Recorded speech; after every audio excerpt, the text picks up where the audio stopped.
That new heart's still a rock star. We are all very excited to see this big heart beating in this human.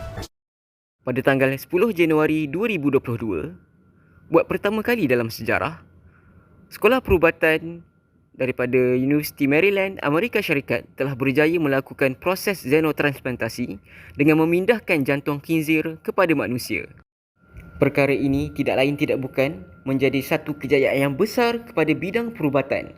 Namun begitu, masih terdapat banyak persoalan dan perbincangan tentang xenotransplantasi ini. Justru, dalam dokumentari ini, kita akan mengupas sedikit sebanyak tentang xenotransplantasi dari segi sains, agama dan juga etika. Untuk memahami dengan lebih lanjut berkenaan perkara ini, kru kami telah pun terbang ke University of California, Amerika Syarikat untuk menemui pakar xenotransplantasi iaitu Profesor Nabil Benzema. Xenotransplantasi, jika kita lihat kepada maksud yang lebih terperinci, ia merupakan satu kaedah perubatan yang melibatkan proses pemindahan organ ataupun berdalih tisu ataupun sel ataupun apa jua unsur daripada satu organisma kepada satu organisma yang lain yang berlainan spesies.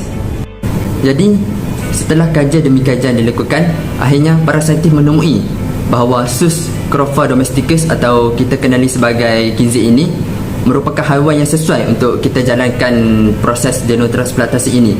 Kenapa? Ini kerana khinzir ini, fisiologi khinzir ini hampir sama dengan fisiologi manusia. Contohnya dari segi saiz jantungnya, kandungan protein, sel struktur sel darahnya dan sebagainya. Jika kita lihat kepada data ataupun statistik di hospital pada ketika ini dari tahun ke tahun, kita dapat lihat bahawa keperluan kepada organ untuk pesakit-pesakit yang betul-betul memerlukannya kian meningkat.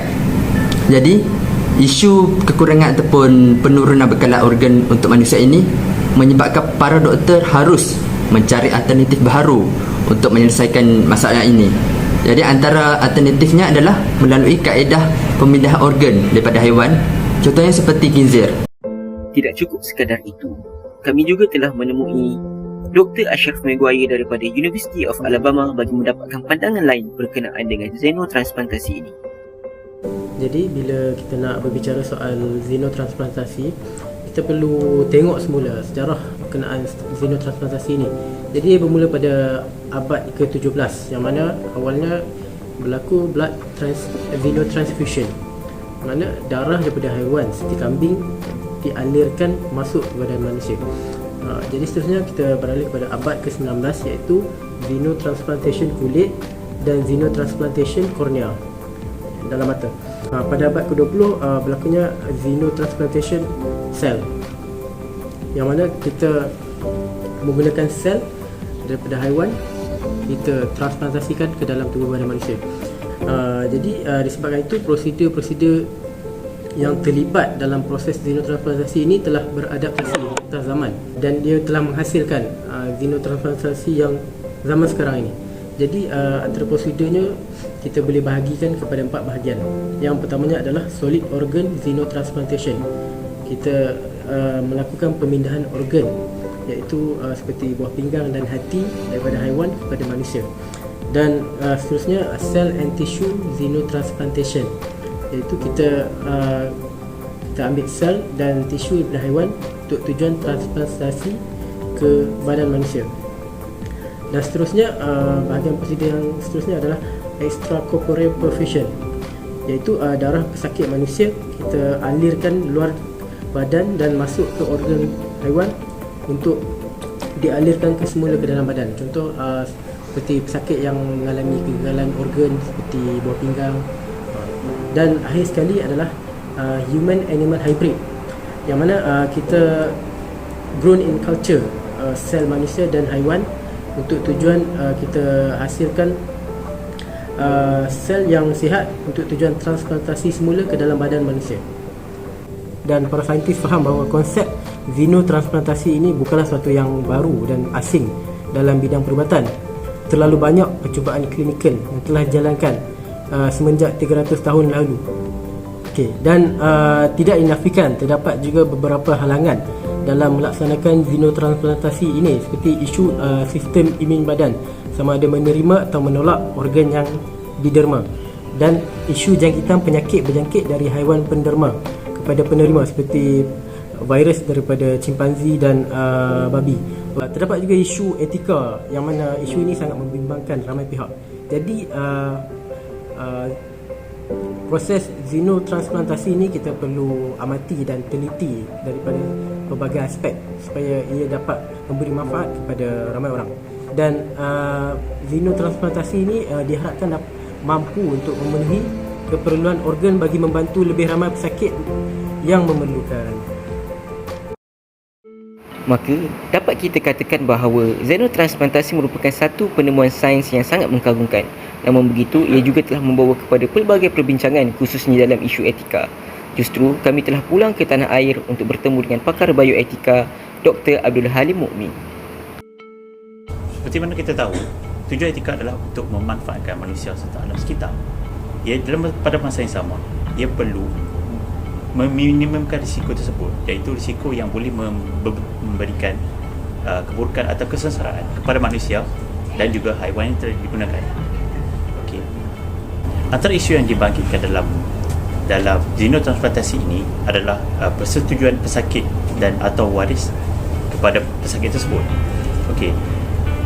Persetujuan tersebut perlu diluluskan oleh institusi lembaga penilai sebelum diserahkan kepada penyelidik atau doktor yang perlu memberikan borang tersebut kepada pesakit bagi mendapatkan persetujuan untuk melakukan xenotransplantasi. Antara isu yang kedua iaitu risiko kesihatan awam. Okay.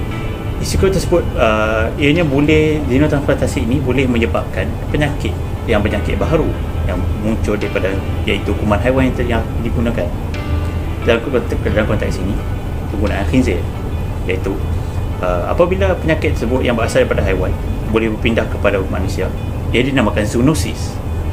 Ia perlukan pemerhatian terhadap pesakit dan berkemungkinan menjadi subjek untuk dikuarantin bagi mengelakkan jangkitan.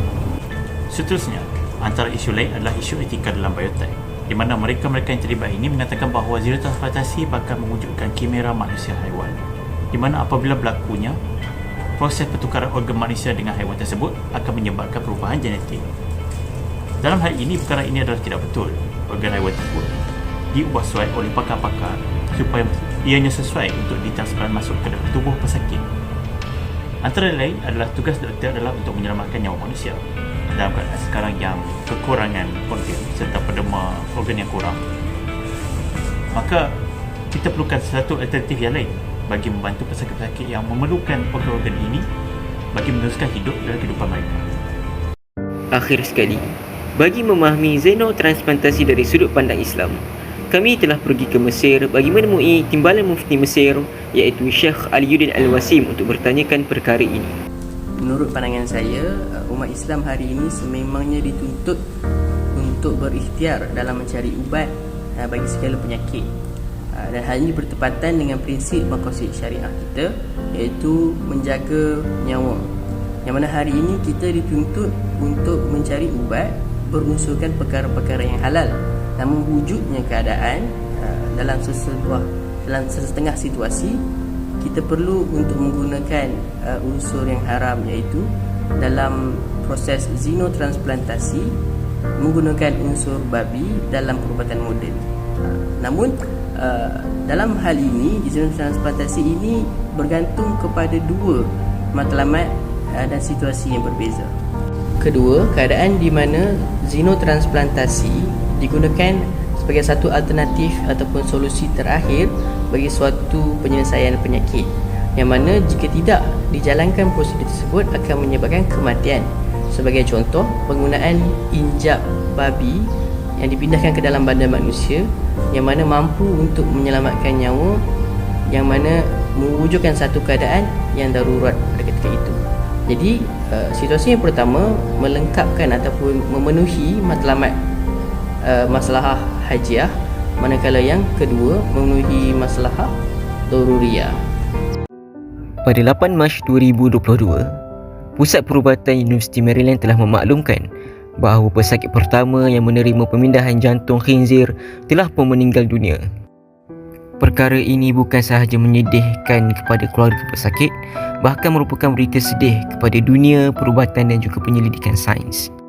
Walau bagaimanapun, ketika masa kematian dicatatkan, tiada tanda-tanda ataupun tiada simptom-simptom yang boleh diidentifikasikan oleh pakar perubatan tentang sebab-sebab kematian pesakit tersebut. Para saintis dan ahli perubatan masih menyelidiki perkara ini dengan lebih lanjut. Walaupun jangka hayat pesakitnya yang singkat, kejayaan xenotransplantasi ini perlulah diberi penghargaan kerana ia merupakan satu kejayaan yang sangat signifikan kepada dunia perubatan.